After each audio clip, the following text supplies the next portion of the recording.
This week, Graham and I discuss animals on set, their history, the industry standards, and where that leaves us today. This is Filmosophy.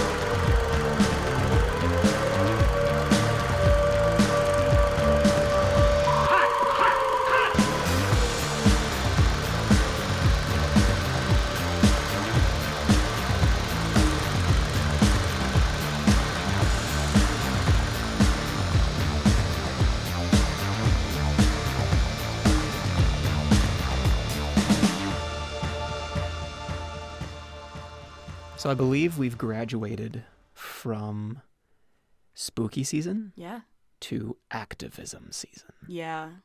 That seems to be where we're heading with this and with the next few episodes. Yeah. This is kind of the first of several episodes about what expectations should really be for sets and for producers and for filmmakers. So I guess we'll get into it. Graham, do you have pets? I don't. I want some. At my parents' house, I have 2 cats. Okay. Their names are Batman and Jarvis. And they are awesome. Those are really good names. I also have 2 cats at home. My partner has 2 cats, Betty and Nellie, who, if they're listening at home, are very freaked out because why is Mom's voice coming out of a speaker? Is she trapped in that small box? I'm sure they will be investigating post-haste. Do you like dog movies? I'm very mixed on it. Too often, anything that bills itself as a dog movie is a dog dying movie. And if it's not, then it's usually a film where nothing really happens except for dog cuteness. I would say my favorite film that features dogs is All Dogs Go to Heaven, which is nice because it's an animated feature where I don't have to worry about the care and keeping of the animals on set, just the animal animators, I guess. No dogs were needed, filmed, or harmed. Consequently, yes. Yeah. Do you like dog films? I'm also mixed. For me, dog films are in the same bubble as like Christian films or like pure flicks. And I don't know why, but it seems like the movie has because it feels like it already has a fan base going into it. Yes. And it's like very faithful to something. Yes. Where it's that's kind of where I stand with it. I do think that Megan Levy, starring Kate Mara, is a very good, very great dog film. It takes more of a military angle, but it's very touching and it's very well done. And I love Beethoven. Yeah. Beethoven I guess is a early classic. childhood, like Snow Buddies, which is unfortunately a film we have to talk about today. In the context of this, or films, Beethoven, Benji, any of those when you were a kid. It's always fun to see a dog get up to mischief, I guess. Right. When you were a kid. But yeah, I think, and we'll also probably talk about A Dog's Journey. And like that, Marley and Me is kind of in that pocket of dog films that I don't really accept. Marley and Me, I have a very personal angsty history with that film because back when that film came out, my grandparents were visiting us and my mom was like, let's get 2 movies to watch with them. And she quite literally chose 2 films at complete random from our local Redbox at our local Walgreens. First film was Marley and Me. I would like you to guess what a great chaser movie would be to watch after Marley and Me from that same era. I'm wondering if you're using The Chaser as a choice. Was it Cars? It was not. Unfortunately, her second film for this double feature evening was Boy in the Striped Pajamas for us to watch immediately after Marley and Me. I have vivid memories of that day, and none of them were fun. The Boy in the Striped Pajamas, I'm pretty sure, is the movie that changed my sister's life. Really? Because I remember we were watching that, and I was moved by it. I was super sad. Mm-hmm. But my sister was not the same after watching that movie. And she's a lawyer now, and I'm pretty sure that movie had something to do with it. Okay, well, I'm glad to hear something good came out of that movie, because all that happened with me is in that final scene, I was so scared I ran out of the room and kicked over a glass cup containing a kitty cocktail. My mother was just so mad because it was like glass and sugar on the hardwood floors. She was just like, this is the worst thing. I'm like, no, that's the worst thing. There are bigger problems, Mom. Yes. This is just, welcome to my therapy podcast called... Yep. That's what you got out of this evening? Yeah. A fallen kitty cocktail? I All right. Very vivid memories. Have you ever put any of your pets in a film? Yes. You have? Yep. When I was first starting out, when I had no education and I was in middle school, I made a movie called The Dark. It was about me being afraid to get... So it's me. I'm like 12 years old. I'm wearing this super thin waffle weave sweater. I'm wearing long cargo pants and a golf skimmer. I look like I have no idea what the fuck I'm doing. And I have a paper and I print it out, but the printer is on the 3rd floor and it's scary up there. And I think about ways I don't need to be scared. And one of the final way I figure out is getting my cat, Batman, to follow me up there. And I use a laser pointer and he like gets lost up there and I freak out, but ultimately he's just behind me. I've used my cats in that, and I think I also made a fun video where Jarvis is very large. He's a very large cat, and I made these roll-up bowling pins out of paper, and I set them up, and I did something called cat bowling, and I did use a laser pointer and made him run into the bowling, and he got a strike. Beautiful. The most talented cat I know, Jarvis. That is my experience using animals in film. Yeah. Betty makes a guest appearance in a 16mm film I made called To Make an Omelet, which is about my partner making an omelet and then serving it to a very disgruntled Betty who is just not interested in egg. Her favorite foods are breads. So he sort of holds her up above the table with her little arms next to the fork and knife, and then she just sort of yells, and that's the end of the film. So she was not very enthused. I think if you could ask her, she would definitely say like that qualified as animal abuse because she was promised a treat and it was just weird eggs and she doesn't like them. Thing about this topic is for as long as film has existed, we've been putting animals in them. For as long as storytelling has existed. Animals have been a narrative influence since the dawn of storytelling, since the dawn of art. Yes. Animals have made their way into every art form imaginable. And film is no exception. A very early film, 1903 by Edison, film called Electrocuting an Elephant. I will give you one good guess as to what occurs in this film. It's pretty graphic. It's haunting. Yeah. Similar films are made at this time involving sports like horse diving, which is where a horse dives off of some tall apparatus into water. And sometimes those horses make it, and frankly, a lot of the time, they don't.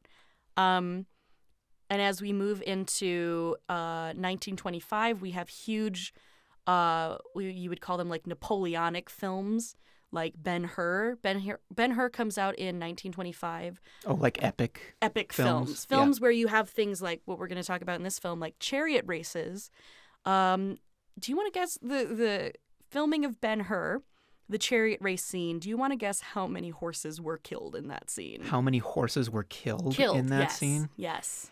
I don't want to guess. No, it's not a fun game. It's estimated that 150 to 250 horses were killed for the making of that film. Solely the production of Ben-Hur. Solely the production starring Charlton Heston. Yes. Not the remake. No.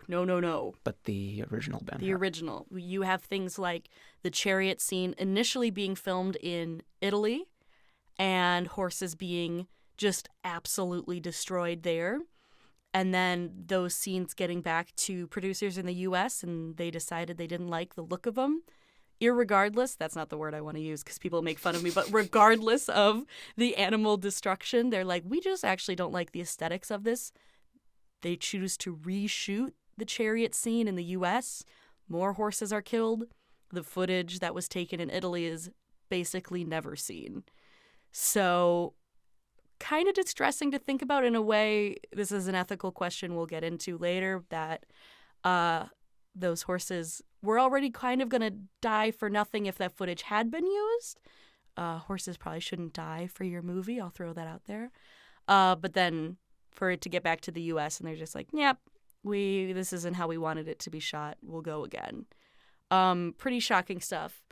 It's around this time another huge epic film, Charge of the Light Brigade, comes out. Charge of the Light Brigade? Charge of the Light Brigade, yes. Another huge battle-based film, I believe about the Civil War.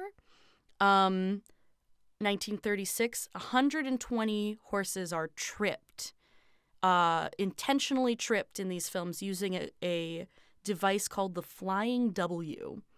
Flying W is an instrument made out of string that basically would be hidden on fields. And so the stuntmen riding these horses would know where it was. And this was to get those epic shots where you're following a huge cavalry and they're going. And of course, they want to make something, shocking to watch, like a horse tripping, because that's a real thing that happens. So what they would do is the stuntman would know where the Flying W is. And when the horse tripped, they would launch themselves forward and occasionally get injured, but usually they're stuntmen. They know what to do. Horses have no fucking idea that this thing is coming. It basically grabs their front hooves, rips them towards their back hooves, and sends the horse flying face first at however fast it was running into the material of the ground. In this case, usually rocks and dirt and things. Dear God. 120 horses were tripped. 25 of them were killed due to injuries sustained by being tripped. So we're talking a lot about horses, but that's just sort of because these huge films, these huge epic battle films that were being made at the time as cinema was taking off, they're like, we can tell bigger stories. We can have these epic fights and they're going to be amazing. A lot of those involve people on horseback, whether it was ancient Rome or the American South. The horse was the battle machine up until the time of the 20s and 30s. So it was like the golden age, right? And that's when it was basically manifest destiny, and it didn't really matter. Yes. It didn't matter about people's rights. It didn't matter about animal rights. What mattered was creating a show and getting people out and about and the novelty of it all. And no care was given to that. Absolutely. Well, it was cinema's golden age, so it was a dark time for anyone who wasn't in power. You had films were becoming more popular. So they were being given more money, and with that more money, they wanted to make something bigger and more shocking and more amazing than the last film that had come out. So, grunt workers and animals sort of took the brunt of that decision to do that. So as these films are just sort of throwing horses willy-nilly, the straw that broke the horse's back is a 19th. I know. I didn't even Anya. look at you when I said it. 1939 film called Jesse James and the Stagecoach.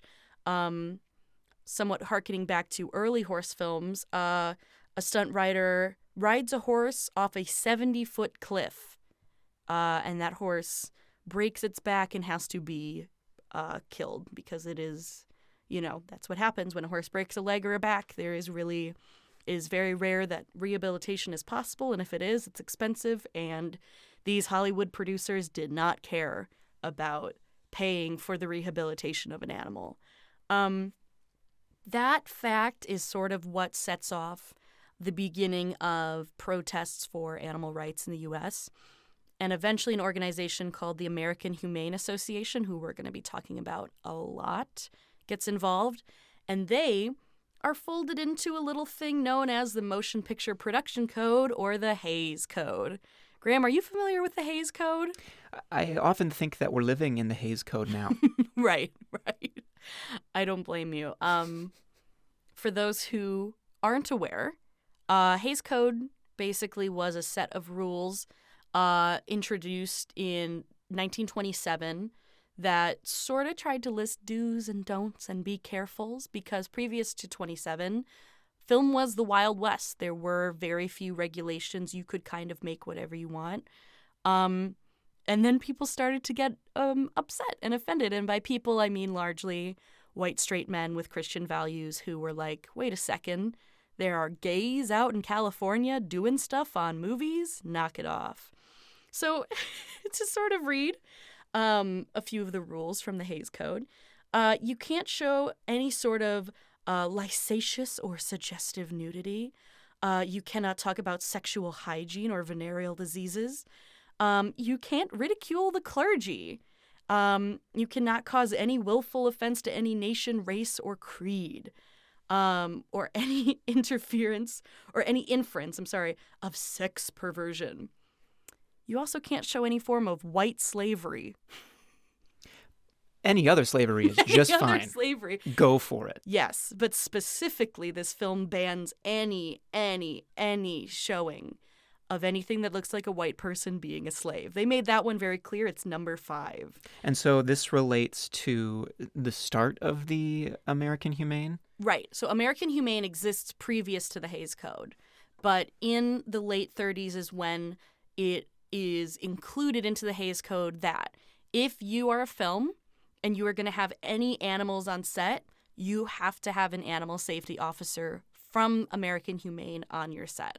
So amongst all these other sort of more censorship-based rules, now maybe the one good thing that comes out of the Haze Code early on is that if you're a movie in the United States and you're going to have animals, someone has to be there to approve all of that animal action.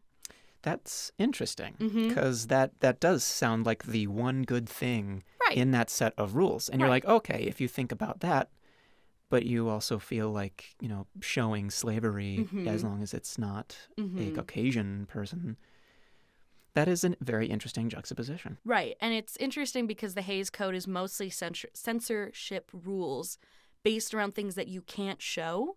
And it becomes something where, of course, you can't show animal abuse. But this extends further where now you also can't just have animals being abused by the crew.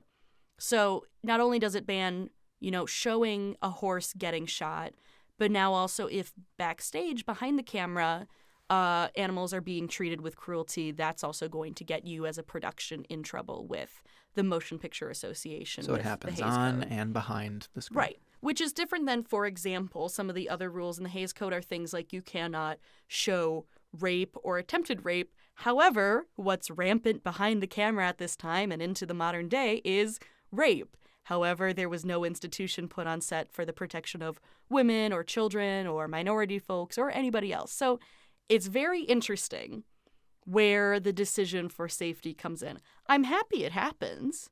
I'm happy that the animals get some sort of safety at this time, but it's also always, and this is something we'll talk about, where our morals lie and what brought about very ironically. It is. It's very ironic because the Haze Code is all about don't show gays, don't show interracial stuff, don't show these other things, and then so the Haze Code, American Humane starts patrolling sets.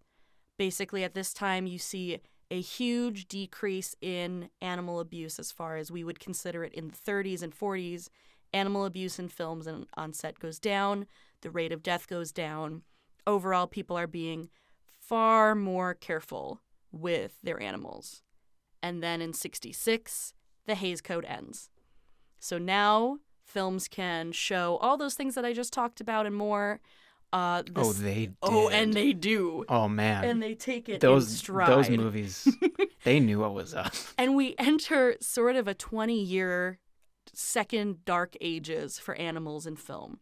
Because not only can filmmakers now show all the interracial and gay and rape and white slavery that they want to, all that they can get their hands on, there's also no longer a requirement that anybody be on set ensuring the safety of animals. The AHA loses its right to just show up on set, which it had under the Haze Code. Now it is completely up to the filmmaker if they want to bring somebody in, and en masse, basically no one is utilizing the AHA. They still continue to exist doing what they do outside of Hollywood productions, like running shelters and whatnot, but they are excommunicated from the world of Hollywood. They're like a COVID compliance system. They're Yes. like an environmental services system where if your job is not involved in the narrative creation or the narrative progress of this movie, everyone's going to look at you with a stink eye and be like, why are you here? Get out. Well, and to use COVID exactly, as soon as it's not required that you have this person, how many filmmakers are, including in their budget, their time, their energy, somebody whose job essentially is to stand there and say, you can't do that. How many directors are really good at hearing, excuse me, but what you're doing is wrong. They're not great at it, you know. Right. And I mean, en masse. Your priority is not going to be about animal safety when Right. you're the director or the writer. Right. You're not going to worry about that. The animal, in a lot of cases, is lower than dirt. Yep. It's a prop. It is an item that is there to facilitate the storytelling, and it better work or it's done for in one way or another. It depends on who you are. Some people, they believe full-heartedly that animals exist for human pleasure, consumption, and etc. And I think that kind of comes from a little food chain. It's a little evolutionary, right? And then there are several directors who will, as soon as they think about this scene, they're going to be like, okay, how do we do this safely? And they'll make that choice themselves, and that's good. That's what we want directors to think about, right? And we do see it in this sort of dark ages where the AHA no longer has permissions. They do certify their first film with their copyrighted slogan, "No animals were harmed in the making of this film." The famous line. Famous line. You see it, you hear it a lot. It's basically a trope. It is, however, and this is interesting, a copyrighted slogan of the AHA. We could get sued right now for saying it. Right. If I were to make a film today, and we'll get into what that looks like, AHA permissions in today, but if I made a film and I used that exact statement without having conformed to the AHA standards, they could choose to come after me and say, you're misrepresenting us. You don't have the right to say this because we didn't certify you as 100% no animals were harmed. But they do in 1972 certify their first film. That film is called The Doberman's Gang. 1972 film The Doberman's Gang is the first to receive that accolade. In similar years, you have films like Apocalypse Now showing a real animal sacrifice of a buffalo. An actual ritual. An actual ritual, right? And the history of that scene is that the indigenous folks where they were shooting that film were going to kill that buffalo anyways. It was what they had planned for the day. The director just decided to film it and include it in the film because of if it was going to happen, it's something that they could put in the film. And that's fascinating to me because it's Apocalypse Now, and it's also the movie Cannibal Holocaust. Yes. By Ruggero Deodato. I'm obliterating that name. Yeah. Film made in 1980. It's kind of hailed as one of the first found footage movies. Yes. And it sounds like it kind of has a combination. I haven't seen the movie, but it's a combination of like narrative and documentary style because those were also indigenous peoples performing an animal sacrifice in that film. Yes. So Animal Holocaust, you could call it that. Oh, boy. Cannibal Holocaust has 6 on-screen animal deaths, but 7 animals were actually killed for the production, and this is written out. So there's a scene where, and again, content warning, if you've made it this far, this is where some more gory stuff is going to be discussed. There's a scene depicting a monkey's death where the monkey was shot twice, and that actually resulted in the death of 2 monkeys. And since monkeys' brains are considered a delicacy, those bodies, the brains, were just eaten by indigenous cast members. Because I guess waste not, want not. So there's a discussion to be had there, right? Yes. Of these animals were killed explicitly for the making of this film. Explicitly for the making of it. Of Cannibal Holocaust. Right. In the script, they were like, we're going to kill these 2 animals. Yes. Okay. Yeah, it wasn't that these monkeys were charging them and they shot in self-defense. The scene was, we're going to kill these animals. I think they only planned on killing 1. They did kill 2. And when those animals were deceased, they were handed off to the indigenous folks who were part of the film to be eaten. On top of that, there was also a catty, which I think they say in the film they call it a muskrat. It's a totally different kind of animal, killed with a knife. a turtle which is decapitated and has its entrails removed, a tarantula which is killed with a machete, a boa constrictor also with a machete, a squirrel monkey with a machete, and a pig that is shot with a rifle. That's all in the film. All of those deaths done explicitly for the gore factor, the shock factor of the film.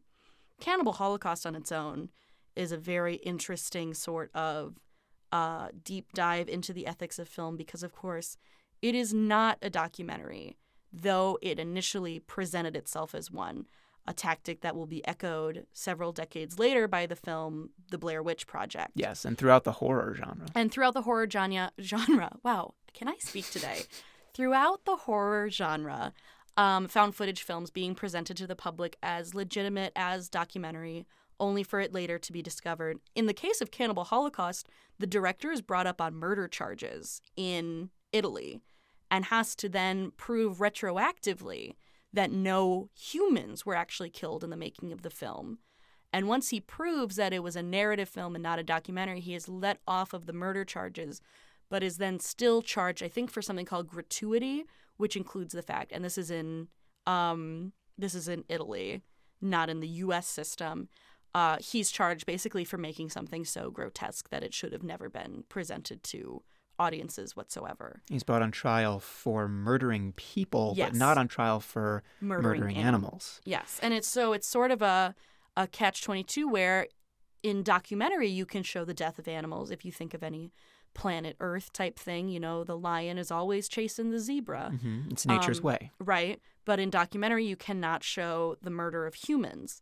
However, if it's narrative, you can show the fictional, faked, acted murder of humans, but in a narrative film, you cannot show the legitimate murder of animals, right?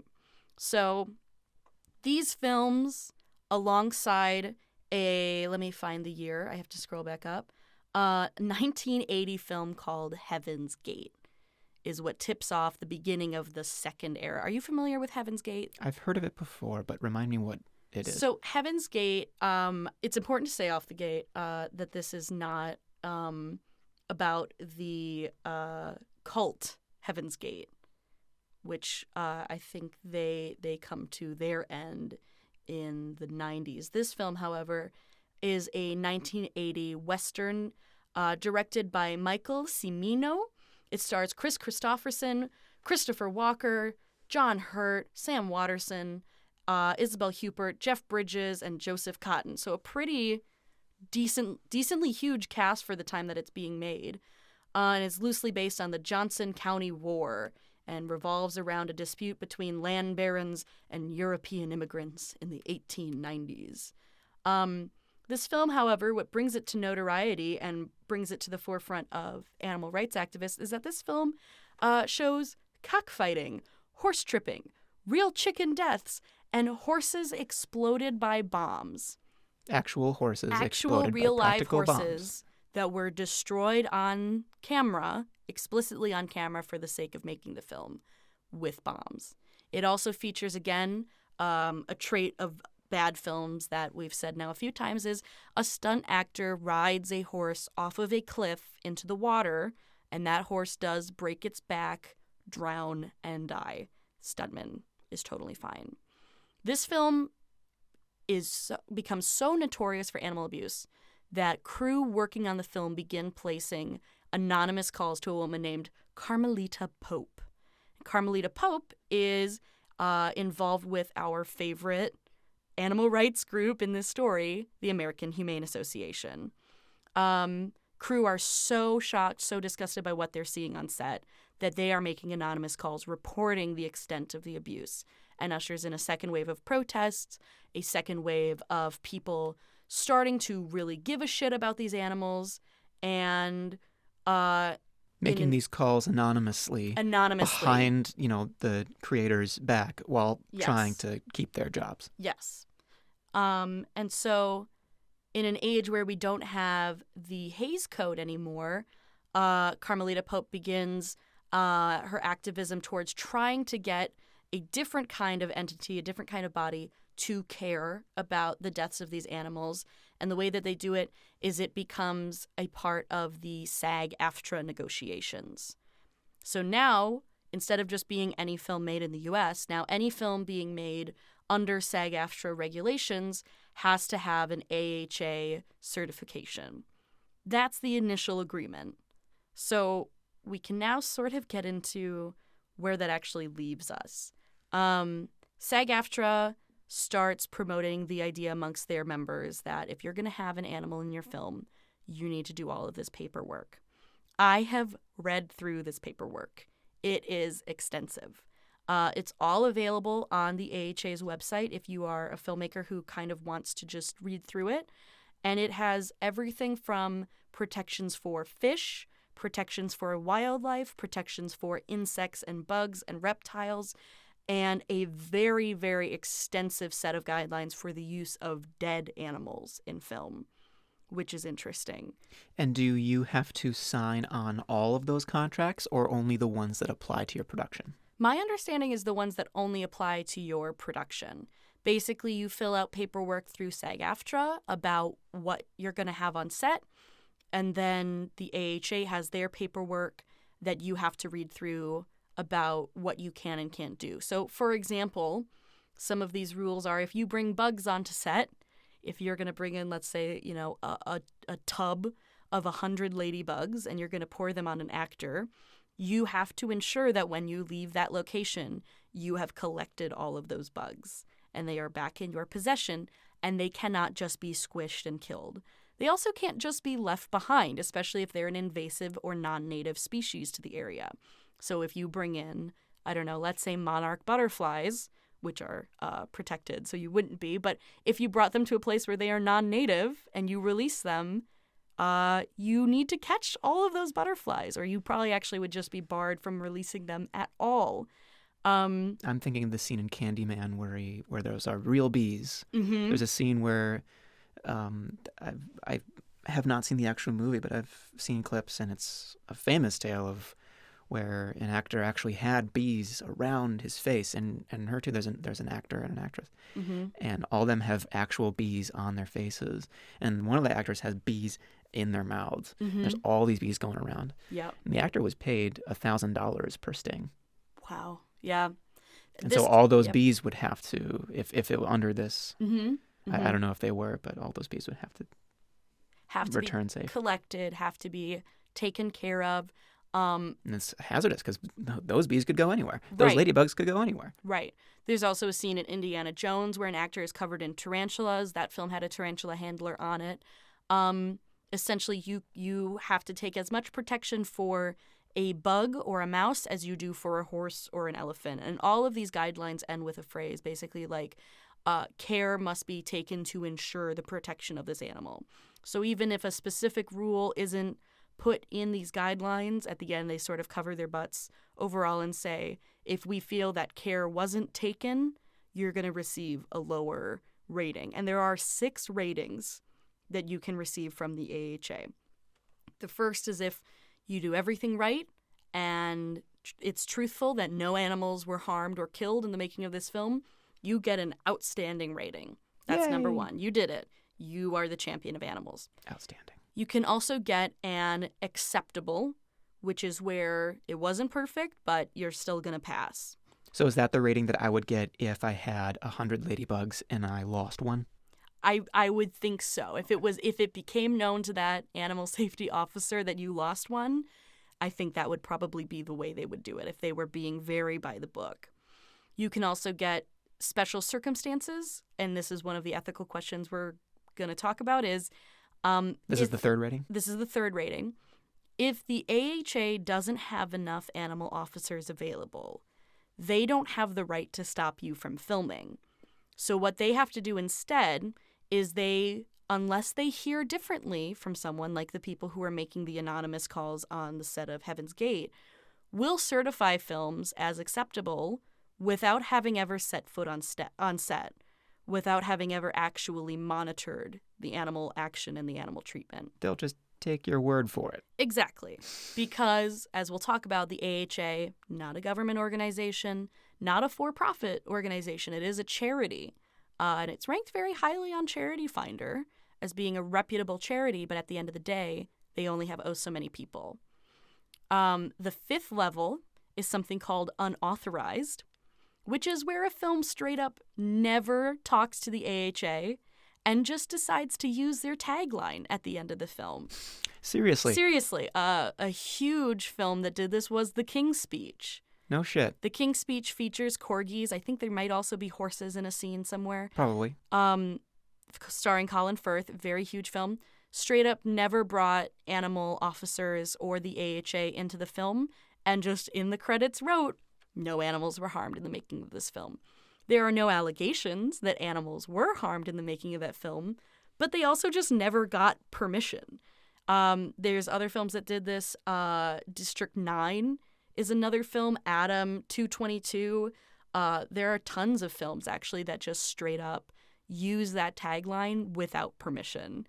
And do they get the boot? Do they get pursued at all? Do they get a huge fine? And is that a rating then? Is that logged in there as well? It's considered a rating. It's listed as, in my leveling, as the fifth possibility, which is where at times the AHA will release a statement saying, hey, this film didn't work with us, yet they're using our tagline.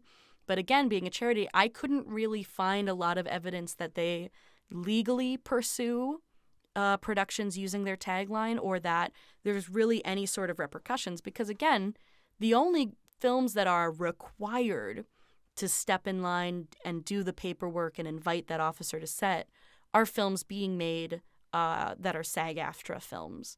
If you're a non-union shoot, if you're a part of something else, you're not required to, and therefore, maybe you're not top of the list for someone coming out to visit your set, but you still don't have the right then to just take the phrasing, no animals were harmed in the making of this film, and use it.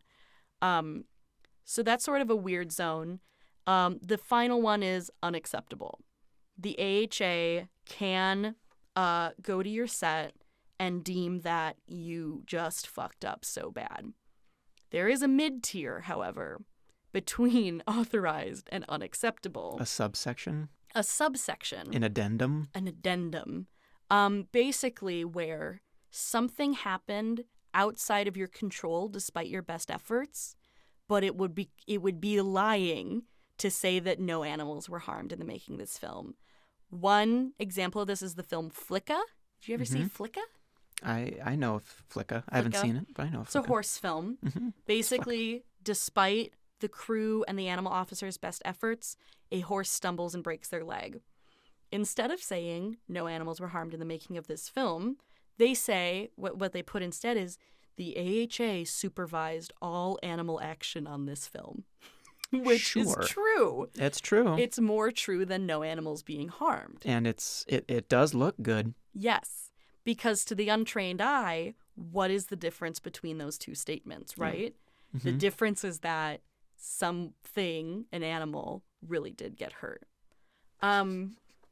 Now, all of these levels, all of these protections are great until you start studying the specifics of what's getting approved and what isn't. So there are tons of criticisms of the AHA. There are tons of criticisms of SAG-AFTRA putting this small organization as their deciding authority in a world where there are thousands of films being made in Hollywood, hundreds of thousands of films being made around the world. SAG-AFTRA is putting out productions nonstop. And like I said, in the special circumstances, if the AHA doesn't have the time or resources to get somebody to you, they can't stop you from filming. And it's very unlikely that you will stop filming either when we're talking about a multi-million-dollar film. Either way, production is going to go on. Production is going to go on. That animal is going to be on set with or without supervision. And they can't shut down your production. Correct. Can they? Okay. In the Haze Code days, they had more resources and more ability to say, sort of like in this time where a COVID compliance officer is a requirement by law, right? To say, now hold on, you need to move your shooting to next weekend when we have somebody for you. The AHA does not have that kind of power, which means they're approving films that they were never on the set of, and there are films that simply skirt by without having ever been looked at twice.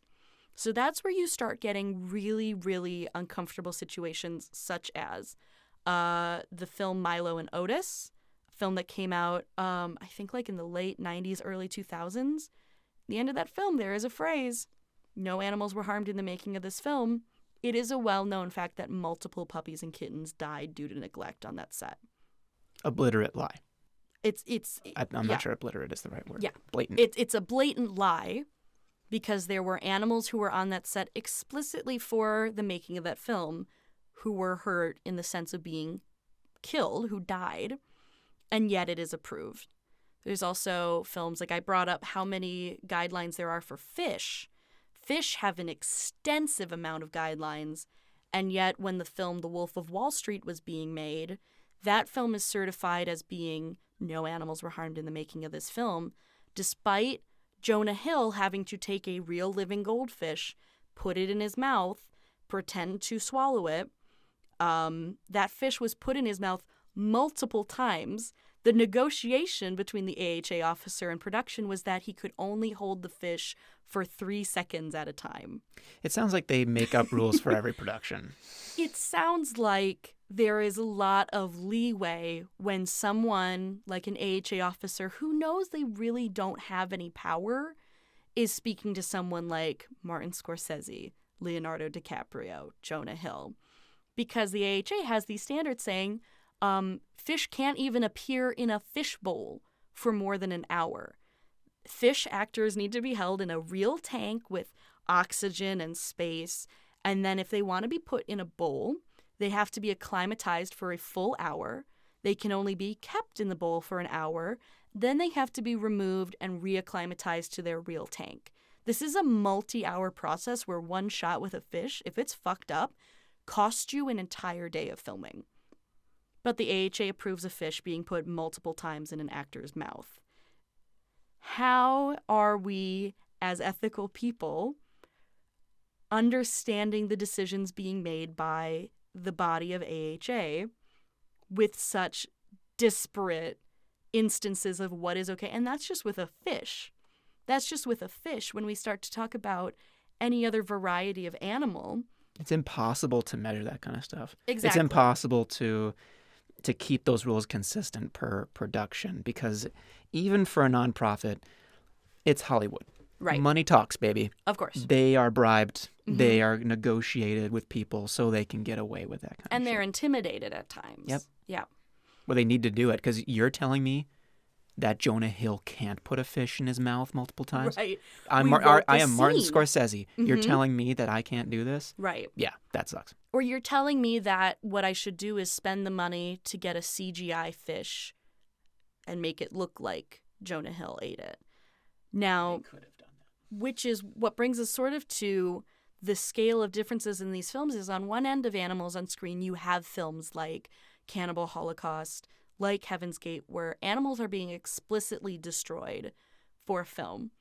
Then you have a film like Call of the Wild. Call of the Wild primarily features as a main character a dog. This is the Call of the Wild starring Harrison Ford. That dog is entirely CGI, played by a human actor in a mocap suit, crawling around at Harrison Ford's ankles in a skin-tight green ping pong ball suit. I saw Call of the Wild in theaters because my dad loves Harrison Ford and I do too. It is unnerving to watch. And then you think about it and this person in that suit, it's weird. But it is the completely other end where this film said, we're not going to have an animal in this animal-led film, live-action animal-led film, at all. It has an overabundance of CGI, period. Yes. Like you have these CGI dogs, Mm-hmm. but you also have CGI bears, Mm-hmm. you have CGI elk, and you have CGI humans.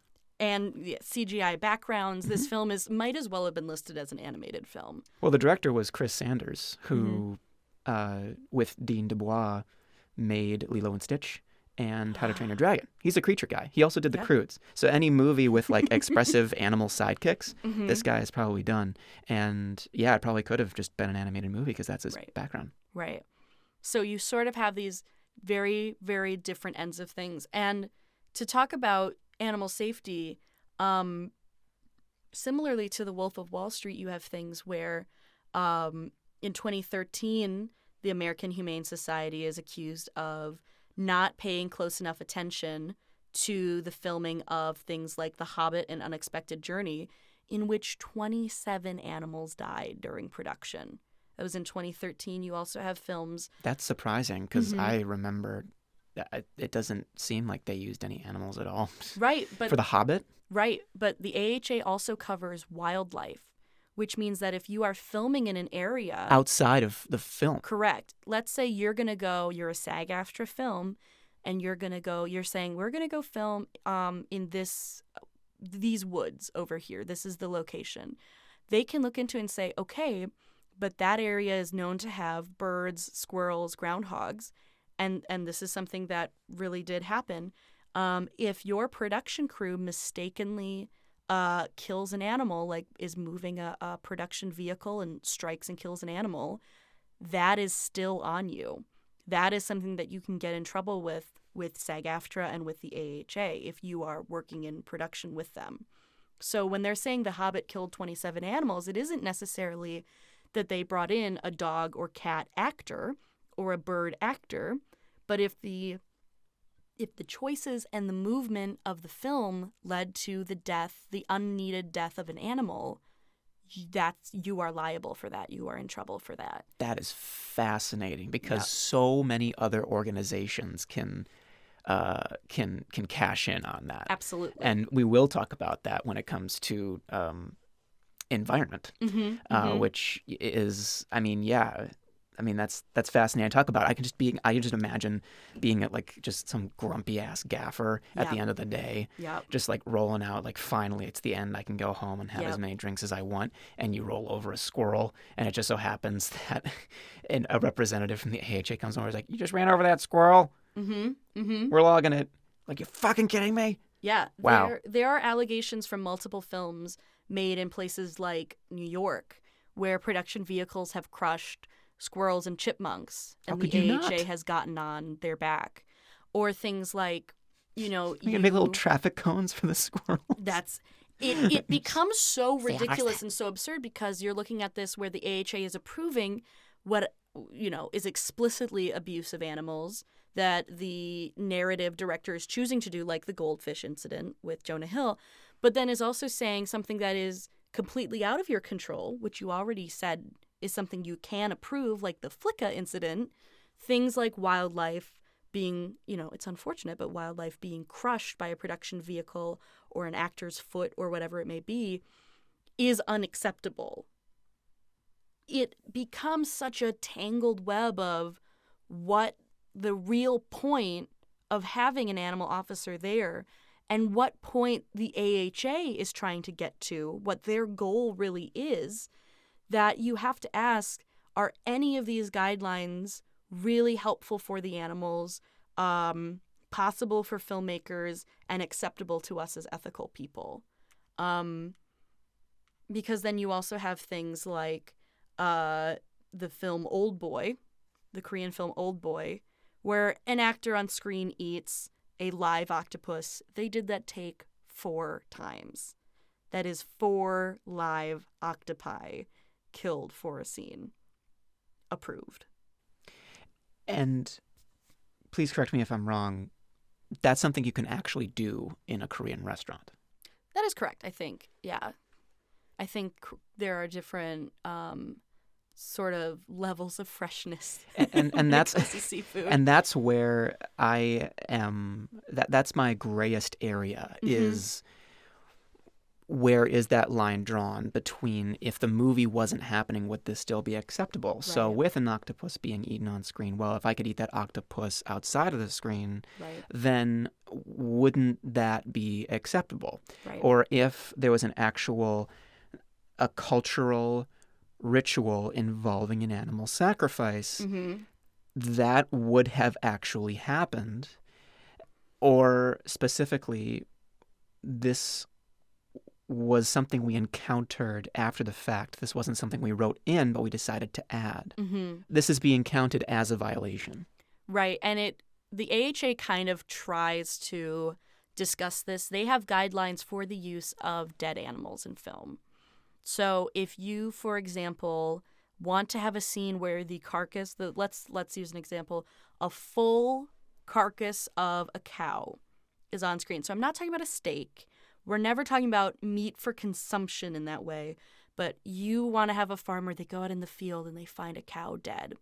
You have to be able to prove to the AHA and SAG-AFTRA through this paperwork, beyond a shadow of a doubt, that that animal was not killed explicitly for being used in the film.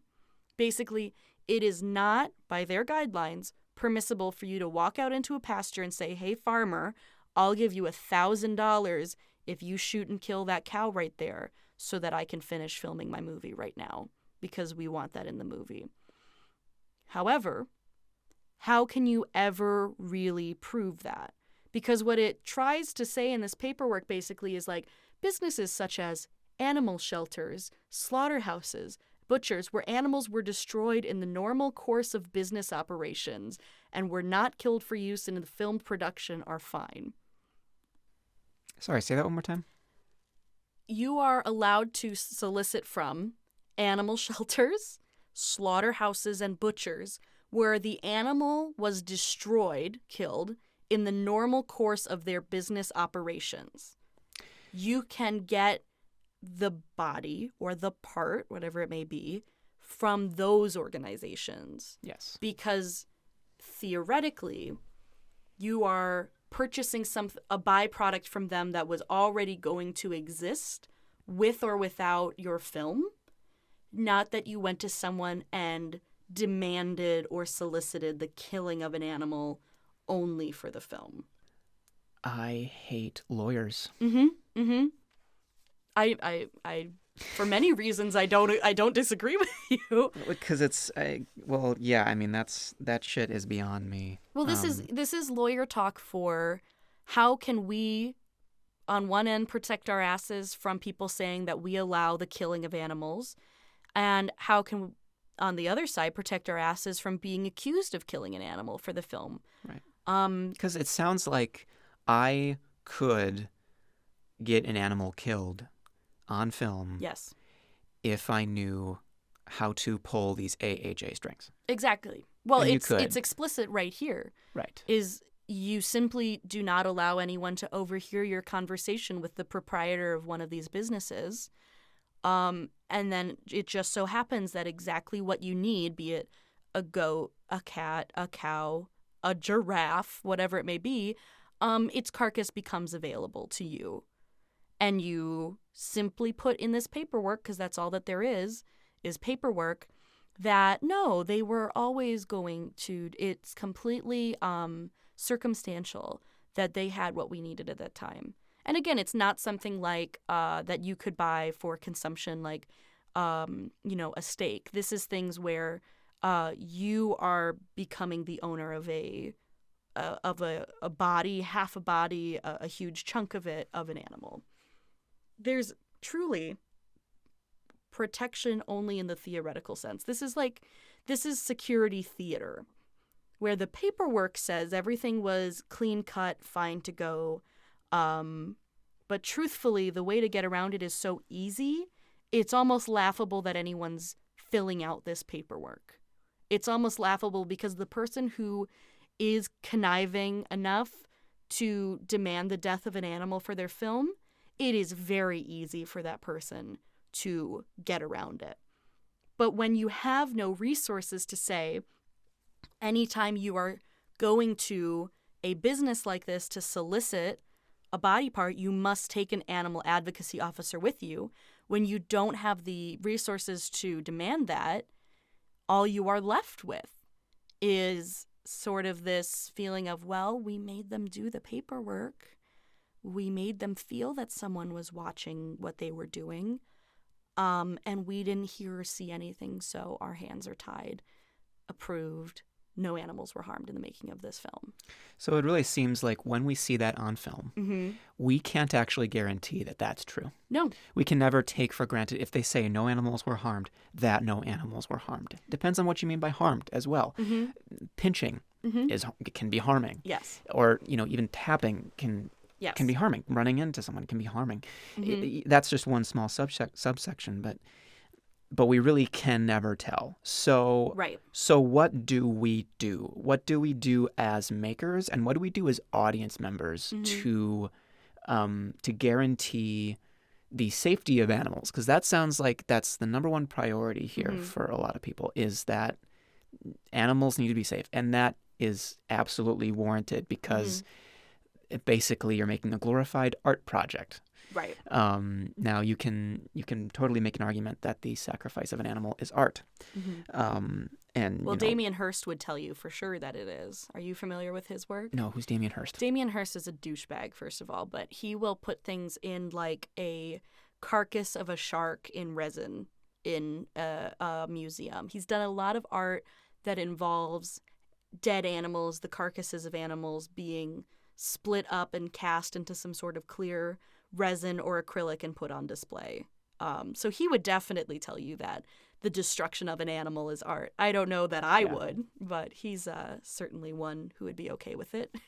Right. I mean, yeah, we can. I'm sure if we went into like all of the specifics and all of the loopholes that are evidenced in the AHA, we could have an absolute field day. On a show that I did once, there was a dog on set, and the dog was an actor, an actor who had a very amount of screen time. And long story short, the dog was paid more than us. We did the math, and honestly, it kind of makes sense. But this dog was rewarded with treats and with a heated RV, and my peers in the group that I was a part of, we kind of huddled together and we basically did the math. There was no real number crunching, right? But we were like, okay, let's say these treats cost something like this. Well, the treats probably cost this much at the store. Right. So if the dog's eating this much treats, that means that it's costing this much to purchase those treats. Right. And if we have to run the gas in the RV, then this is how much that gas would cost. And all of those added up to more than what we were being paid on set. And so we had a fun time kind of talking about like, well, we're being paid less than a dog. Right. And of course, it's funny. Right. People can probably hear that and be like, well, no shit, the dog actually has a part in the movie, and they're an actor. It's fine. But it is interesting to think about, like, when you get to that point, you are putting humans and non-humans on the same level. Right. Now, how does financing contribute to that? And so many other things. And people don't want to go down that rabbit hole, so they create individual ideas for every production. Right. And it's disheartening, it's inconsistent, and you wonder why people spend so much time on it at all. And it's all about being humane, and that's great. Right. But you really can't tell. You really can't know for sure what's happening on set. You can, from what I gather, what the audience member can do to support humane action on set. Number one, don't watch Tiger King. Yeah, I would agree to that. And number two is kind of, in adding to that, is keep watch for media that contains endangered species. That's not nature documentary. Nature documentary, please watch it, because that's some of the smartest thing that's some of the most smartest and fascinating things you can watch right now. Right. But keep an eye out for narrative features that contain live endangered animals, and don't give that any attention. Right. Don't encourage the use of unsolicited endangered animals on set. Another thing that I saw once was like call filmmakers and let them know about that. Don't do that. No, I was like, what are you saying? Don't do that. Don't call You're me. going to piss so many people off. Yeah. You're going to make, don't do that. I admire that commitment, and I admire that ferocity. Just keep an eye out, spread awareness. Yes. And if you have the opportunity to perform those actions, perform them to your doctrine and do good. Yeah. Well, and it's hard. Such a simple call to action would be asking people to donate their time or money to an organization like this. However, as much as Charity Watch, a site that I do trust when I'm looking at charities to choose for different things, as much as they give the AHA an A+, it's sort of hard for me to encourage people to expressly donate their money to that organization because, as we've discussed here today, are they doing a good enough job? Would giving money to them so that they could afford the time and energy for more animal officers be worth it if the decisions they're making, if we feel the decisions they're making aren't ethical? If we feel that, despite the best people and the best training, there are still things happening on these sets that we find to be reprehensible, is the better thing to do to encourage a new generation of advocacy on set for animals specifically? And how can we encourage that as a priority when we can't even get protections for the humans in front of and behind the camera taken care of? Saying this coming off of, the incident on the set of Rust only 12 or so hours ago. How am I to say we need more fish and insect advocates on set? We need to make that a priority when human beings and crew are losing their lives on sets as well. It's very confounding ethically to even discuss when it's like, how is this the priority? Is this the thing that gets the energy? Is this the squeakiest wheel that gets the most grease at this time? When in this industry, it feels like every wheel is so very, very squeaky and so very, very poorly taken care of. I mean, if you have animals in your script and you are confident that you can use them, go for it. Right. And you will know what to do. You will know the appropriate steps to take to make that humane and to make it possible. Go for it. It sounds like it's a tricky road, and it sounds like even if you don't harm any animals, you're going to get backlash. Of course. Because this is the world that we live in. Any choice made, period, is backlash. And I mean, call me a pessimist, but this is something that won't have a resolution. Right. There's never going to be a day where we have a strict set of rules and a strict law about what happens. Everything fluxes. Right. What's important, I feel, is that you have faith in yourself and you continue to have faith in others when mistakes happen, right, or when injustices happen. And the thing is, this might be an uncouth comparison, but anything where you're hiring someone, but you also have to hire their handler, such as with an animal, you're not hiring the animal. You are hiring their owner or their caretaker. The same thing goes with child actors.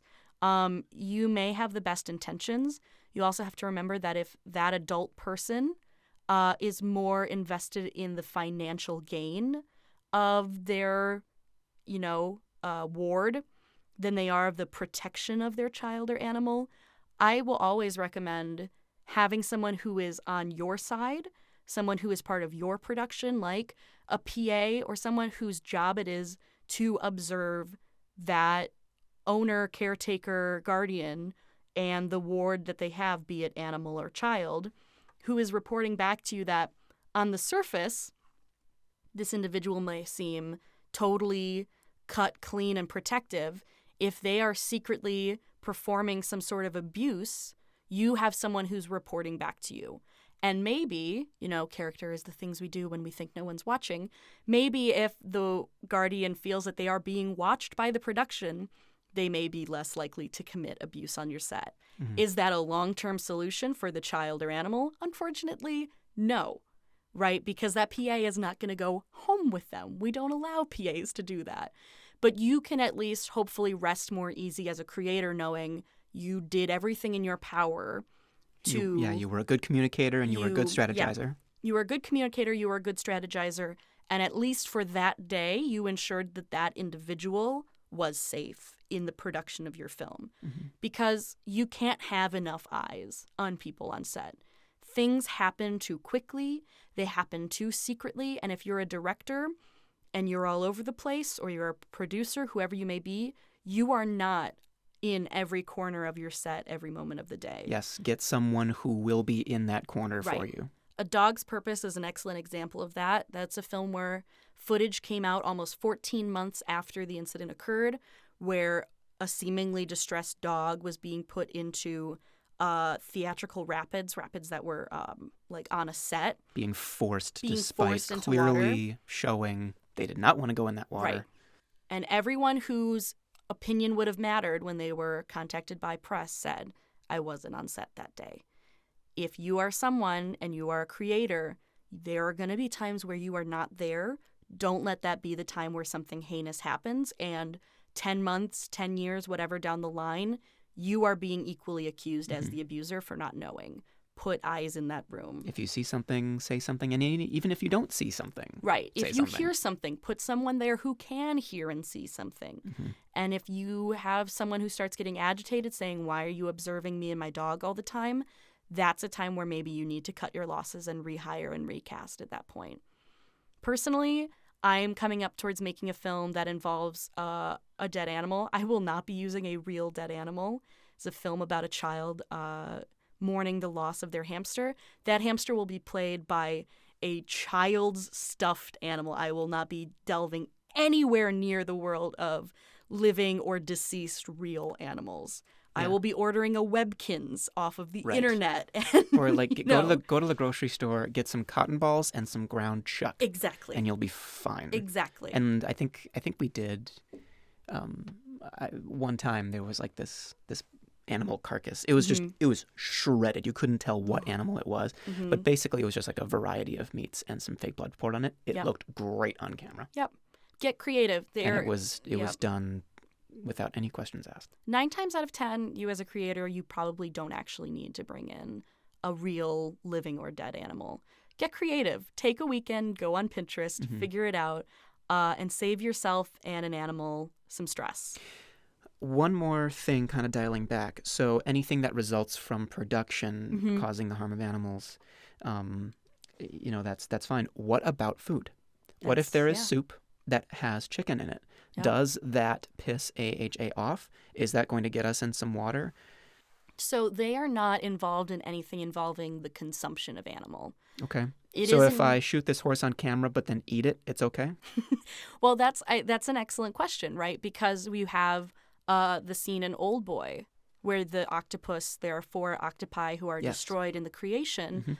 But that is in an area where, one, that is a normal dish. At least it is like something that can be sold in a store without legal action. Unfortunately, I think what it comes down to is if you ask someone from AHA, they would probably scoff at you and say, we would never allow that. And then we'll hear about a film sometime in the future where it was, well, we did kill this animal, this cat, this dog, whatever it may be, but we had someone who offered to use what is remaining of that animal. And that's the thing. When you have, animals that are normally eaten in the U.S., such as a chicken or a pig or a goat or a cow being killed, we're a little bit more okay with it than something like, yes, a horse is destroyed. It is not regular to find horse meat in stores or restaurants in this country. Would the destruction of it for film and then subsequent consumption of it be even more heinous than just the destruction? I don't know. Yeah. That's a social question that, unfortunately, I don't think has an answer until it truly, literally happens, and then we see how people react. Well, I hope that, if you do end up using store-bought meat for your hamster, I hope they don't track it to ultimately this creature was killed for the sake of your movie. It was transferred through different hands and it was bought through different intentions. Right. Ultimately the trail leads to your movie. I hope you don't run into any trouble. Well, and that's the thing about animal activism is that at the end of the day, there are 2 very extremes. There are those who are going to say it doesn't matter in the creation of art what happens to an animal. There are going to be people who say anytime you are using an animal for human consumption or entertainment, it is inherently an abuse. Doesn't matter if the dog was treated well, you can't be sure that it wasn't stressed, and therefore you're the asshole. The hard thing is that in the middle of these two extremes seems to be a organization that does not have the power, the influence, or the ability to really make that much of a difference. I don't agree with either end of that. I'm a meat eater myself. I've owned pets. I'm already on PETA's bad side, I'm sure. I'm also absolutely never okay with the killing of an animal for film. I have to believe that in this industry there is room for a happy middle where animals can be featured in films and still be safe and cared for alongside humans being safe and cared for in film. Unfortunately, somehow both of those things are extremely lofty goals. That we can see a future where it is totally out of the normal for a human or animal to be killed on set. We are not there. No. And it's going to be a very long time until we get there. It's a long time blockaded by financing, blockaded by old boys clubs, blockaded by the idea that maybe people shouldn't be forced to work themselves into injury to be considered part of this industry. It's crazy. It's crazy that these are the things we're asking about is, hey, can I be sure that my security and safety is guaranteed on a set by the best of intentions? Accidents happen, but by the best of intentions. And even that is, certain individuals in the industry would call you a snowflake and a weakling for believing that the film industry should be a safe place mentally, physically, and so on. Well, that's why we're here, ain't it? Mm-hmm. And that's why you're listening. That's why we're here. I was thinking it was cool that the history of film with Muybridge and how that originally came about because they wanted to figure out if a horse's feet leave the ground. Yeah. And so they used a horse, and then that basically with that. The moving with those image. shooting, Yeah. kind of led to that. That was just kind of funny. We've always been inherently tied together, animals and cinema, and like you said at the beginning, storytelling. It's because they are a part of us, right? The inherent connection between human and animal, whatever it may be. When it comes to art, we want to talk about that. When it comes to storytelling, some of us are drawn to talking about it. It's why my film is about a child mourning the loss of their first pet and not mourning a parent, because it's a different kind of loss. It's a different kind of feeling. I still think about, I had 2 dogs growing up. When I think about them, I cannot help but cry. But I also have humans I've lost in my life where I'm able to discuss their loss without becoming hysteric. Mm-hmm. What's the difference there? Well, it's obvious, but it's also weird. And it's something that we as humans have always wanted to discuss. And it should be nice if we could discuss it without causing further harm. That comes back to a lot of topics, discussing, abuse without causing further abuse, discussing molestation without causing, there's films where the creator has had some traumatic event in their life, and therefore an actor acting it out receives some form of trauma. It's not great. Mm-hmm. It's not a good thing that we want to see in the industry. And this is just one portion of that world that we have to discuss in order to become, hopefully, a more ethical industry, more ethical individuals, at least. Art is its most interesting when it is challenging. Yeah. That's been a factor for a long time. Mm-hmm. Totally different topic. One of the things that I love about my cats is that they clearly watch movies. Oh yeah. Because they've seen just me watch movies forever, and they've seen us watch movies forever. They'll sit with their paws over the front cushion, and they will watch the action happening. I've seen their eyes dart as Chris Pratt goes from left to right. Yeah. They know. For a while, I was like, I wonder if cats actually see a screen, because that's different kinds of light that's happening, and can they receive that kind of light? I think so. Yeah. Some animals probably don't. They're like, why the fuck are they staring at a black screen? Yeah. That's weird. It's wonderful. They're laughing at it. And it's weird. Yeah. I love that. So if you liked what you heard this week, we are on so many podcasting apps now that it is almost impossible to list them. If you happen to be listening to us through Apple Podcasts, we would really, really, really appreciate a review. 5-star review, hopefully, but a review nonetheless. It helps other people find this podcast who will hopefully like it just as much as you do. We are also on Facebook and Twitter. We are on Spreaker and Spotify. We are on Google and Apple Podcasts. And we are also on YouTube. And thanks to your continued support through Anchor, we now qualify for listener support. So if you like what you heard today enough that you'd like to throw us a couple bones, you can do so at bit.ly/supportfilmpod. That's bit.ly/supportfilmpod. You can go ahead and throw us whatever you feel this is worth. With that, Graham, where can people find your stuff? You can find me on Instagram, you can find me on Facebook, and you can find me on LinkedIn. Ooh. For whatever that is worth. And despite, apart from being the public figure that I am, you can find my creative work on my personal website, which is www.marvelouspancake.com. Check it out. Excellent. All of my work you can find under Anastasia Esther on Vimeo primarily.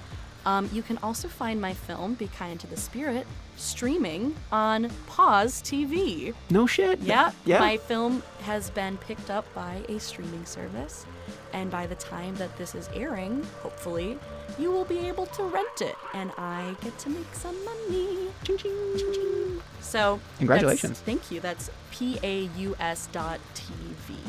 And if you check it out, let me know. We hope to hear from you. You can always email us at filmosophypod@gmail.com. That's filmosophypod@gmail.com. And with that, we will see you guys next week. Thanks, everybody. Have a good one. Bye.